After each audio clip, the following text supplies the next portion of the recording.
El Espíritu Santo y la espiritualidad. Lección 4. La personalidad del Espíritu Santo. El propósito de la lección de esta semana es que la cuestión de la personalidad del Espíritu Santo es muy importante y tiene implicaciones sumamente prácticas. La lección la dividiremos en 3 partes. La primera, Cristo describe a su representante. La segunda, una cuestión de importancia suprema. Y la tercera, el único guía eficaz de la verdad.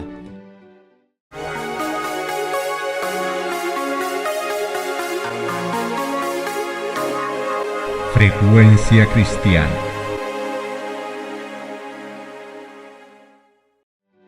Si el Espíritu es una persona divina, pero lo consideramos como una influencia impersonal, estamos robando a esa persona divina la deferencia, el honor y el amor que le debemos. Si consideramos al Espíritu Santo como un poder divino misterioso, y nuestros pensamientos serían, ¿cómo puedo tener más del Espíritu Santo? Pero si vemos al Espíritu Santo como una persona divina, nos preguntaremos, ¿cómo puede el Espíritu Santo tener más de mí? El punto decisivo es, ¿deseas poseer el Espíritu Santo o deseas que el Espíritu Santo te posea a ti? ¿Resistes su influencia o estás dispuesto a seguirlo en obediencia gozosa? Romanos 8, 12 al 14. Así que, hermanos, deudores somos no a la carne para que vivamos conforme a la carne.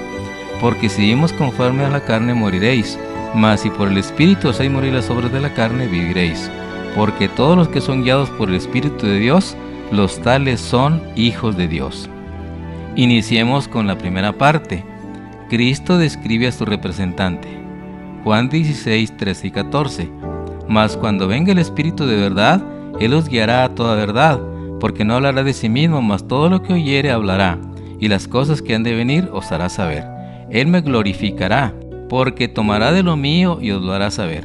Jesucristo describe al otro Consolador como alguien que guía, habla, oye, y hace saber y glorifica. San Juan 14, 26. Mas el Consolador, el Espíritu Santo, el cual el Padre enviará en mi nombre, Él os enseñará todas las cosas y os acordará todas las cosas que yo os he dicho. El Espíritu Santo también enseña y nos ayuda a recordar. San Juan 16, 8.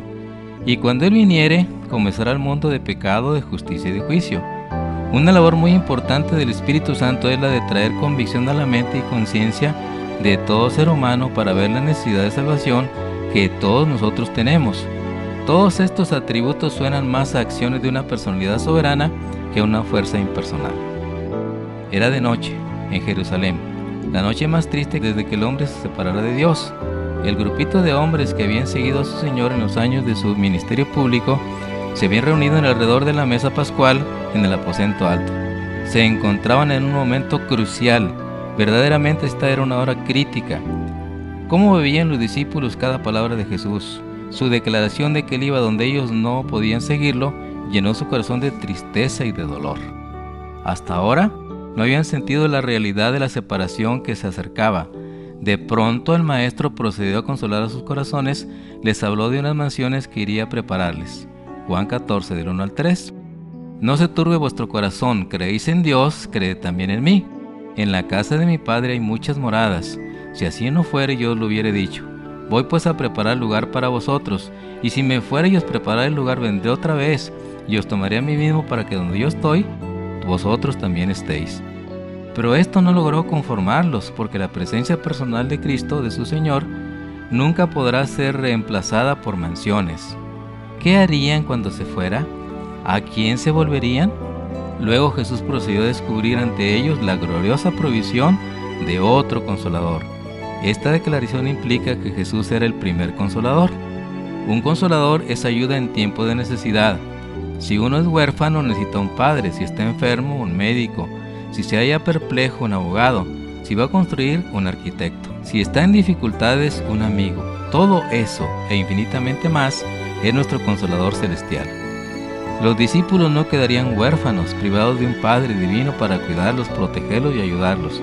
En el momento más impresionante de sus vidas, Cristo les mostró la venida del Espíritu Santo como la culminación de su obra terrenal en favor de ellos y la continuación de su tarea.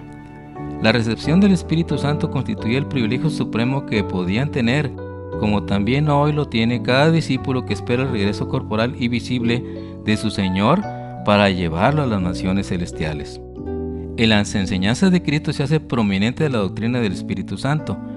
Qué vasto tema de meditación y ánimo es este. Qué tesoros de verdad añadió al conocimiento de sus discípulos con sus instrucciones relativas al Espíritu Santo, el Consolador.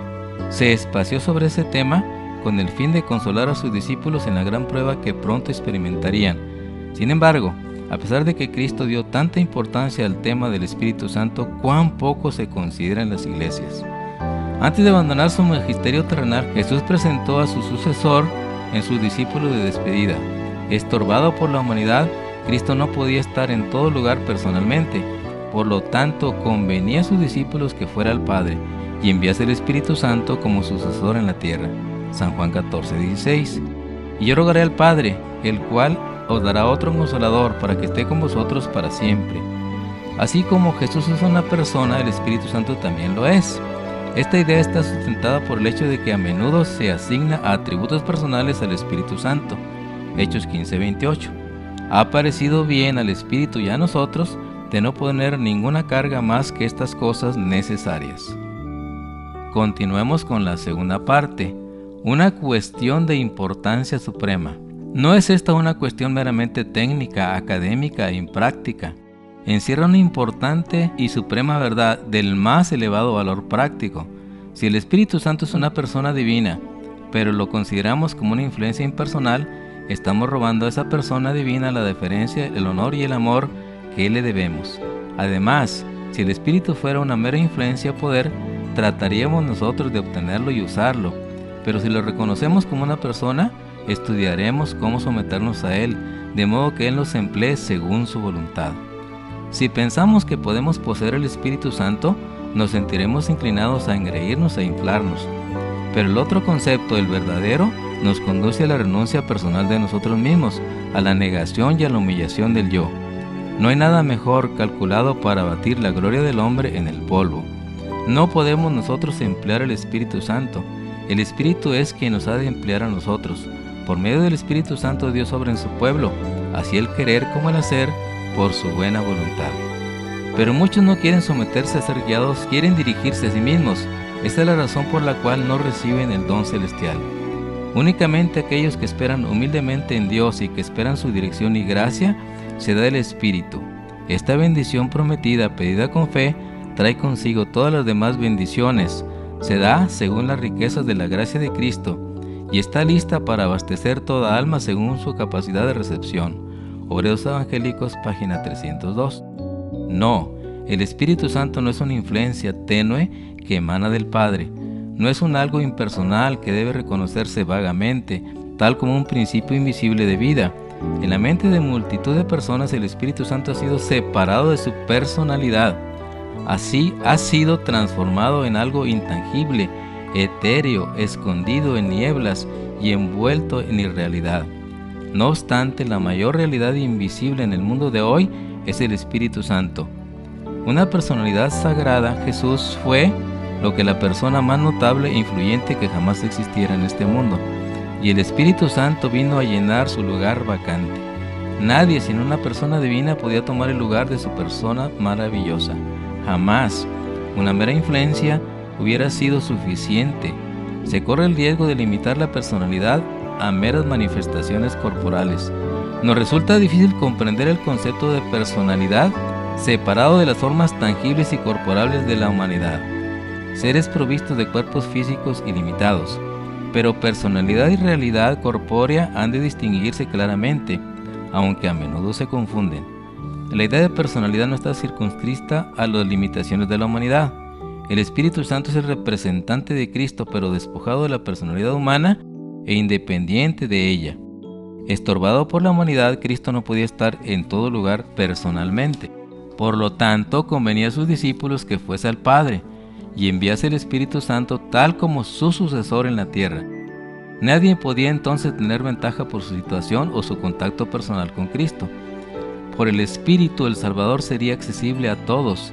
En ese sentido, estaría más cerca de ellos que si no hubiese ascendido al cielo. Deseado a todas las gentes, página 622. Segunda de Corintios 13:14. La gracia del Señor Jesucristo y el amor de Dios y la comunión del Espíritu Santo sean con todos vosotros. Amén. San Mateo 28:19. Por lo tanto, id y haced discípulos a todas las naciones, bautizándolos en nombre del Padre, del Hijo y del Espíritu Santo. El Espíritu Santo es la tercera persona de la deidad. El mal se había estado acumulando durante siglos y solo podía ser restringido y resistido por el grandioso poder del Espíritu Santo, la tercera persona de la divinidad, que vendría no con energía modificada, sino con la plenitud del poder divino. Testimonios para los Ministros 398. Hay tres personas vivientes en el trío celestial. El Padre es toda la plenitud de la divinidad corporalmente, invisible a los ojos mortales. El Hijo es toda la plenitud manifestada. El Consolador que Cristo prometió enviar después de ascender al cielo es el Espíritu en toda la plenitud de la divinidad, manifestando el poder de la gracia divina a todos los que reciban a Cristo y creen en Él como un Salvador personal. Hay tres personas vivientes en el trío celestial. En el nombre de esos tres seres grandiosos, el Padre, el Hijo y el Espíritu Santo, se bautizan los que reciben a Cristo por medio de una fe viva, y estos poderes cooperarán con los obedientes siervos del cielo en sus esfuerzos por vivir la nueva vida en Cristo. Finalicemos con la tercera parte, el único guía eficaz de la verdad. San Juan 16:13. Pero cuando venga el Espíritu de verdad, Él os guiará a toda la verdad, porque no hablará por su propia cuenta, sino que hablará todo lo que oyere y os hará saber las cosas que habrán de venir. En este texto se nos dice que el Espíritu de verdad nos guiará a toda verdad. Esto lo hace al señalar al Señor Jesucristo y al ayudarnos a recordar lo que Jesús dijo. La gran controversia entre Cristo y Satanás, sostenida desde hace cerca de 6.000 años, está por terminar. Y Satanás redobla sus esfuerzos para hacerlos fracasar la obra de Cristo en beneficio del hombre y para sujetar las almas en sus lazos. Su objeto consiste en tener sumido al pueblo en las tinieblas y en la impenitencia hasta que termine la obra mediadora del Salvador y no haya más sacrificio por el pecado. Cuando no se hace ningún esfuerzo especial para resistir su poder, cuando la indiferencia predomina en la iglesia y en el mundo, Satanás está a su gusto, pues no corre peligro de perder a los que tienen cautivos y a merced suya. Pero cuando la atención de los hombres se fija en las cosas eternas y las almas se preguntan, ¿qué debo hacer para ser salvo?, Él está pronto para oponer su poder al de Cristo y para contrarrestar la influencia del Espíritu Santo. Bien sabe Satanás que todos aquellos a quienes puede inducir a descuidar la oración y el estudio de las Sagradas Escrituras serán vencidos por sus ataques. De ahí que invente toda clase de estratagemas para tener las mentes distraídas. Isaías 8:20. A la ley y al testimonio. Si no dijeren conforme a esto es porque no les ha amanecido. Al pueblo de Dios se le indica que busquen las Sagradas Escrituras su salvaguardia contra las influencias de los falsos maestros y del poder seductor de los espíritus tenebrosos. Satanás emplea cuantos medios pueda para impedir que los hombres conozcan la Biblia, cuyo claro lenguaje revela sus engaños. En la actualidad, está haciendo esfuerzos desesperados, preparándose para la lucha final contra Cristo y sus discípulos. El último gran engaño se desplegará pronto ante nosotros. Solo los que hayan fortalecido su espíritu con las verdades de la Biblia podrán resistir en el último gran conflicto. Toda alma ha de pasar por la prueba decisiva. ¿Obedeceré a Dios antes que a los hombres? La hora crítica se acerca. ¿Hemos asentado los pies en la roca de la inmutable palabra de Dios? ¿Estamos preparados para defender firmemente los mandamientos de Dios y la fe de Jesús? El primero y más alto deber de toda criatura racional es la de escudriñar la verdad en las Sagradas Escrituras y luego andar en la luz y exhortar a otros a que sigan su ejemplo. Día tras día debiéramos estudiar diligentemente la Biblia, pesando cada pensamiento y comparando texto con texto. Con la ayuda del Espíritu Santo debemos formar nuestras propias opiniones, ya que tenemos que responder a Dios por nosotros mismos. Vivimos en el periodo más solemne de la historia de este mundo. La suerte de las innumerables multitudes que pueblan la tierra está por decidirse. Tanto nuestra dicha futura como la salvación de otras almas dependen de nuestra conducta actual. Necesitamos ser guiados por el Espíritu de verdad. Necesitamos humillarnos ante el Señor, ayunar, orar y meditar mucho en su palabra, especialmente acerca de las escenas del juicio.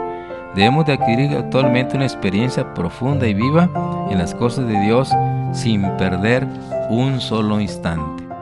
Decidamos hoy aceptar la dirección y la guía del Espíritu como la tercera persona de la divinidad todos los días, como el don enviado por el Padre y el Hijo para convencernos de pecado, de justicia y de juicio, y así llevarnos a salvo a la patria celestial. Y decir como el apóstol San Pablo, inspirado por el Espíritu Santo: con Cristo estoy juntamente crucificado, y ya no vivo yo, sino Cristo vive en mí, y lo que ahora lo vivo en la carne, lo vivo en la fe del Hijo de Dios, el cual me amó y se dio a sí mismo por mí.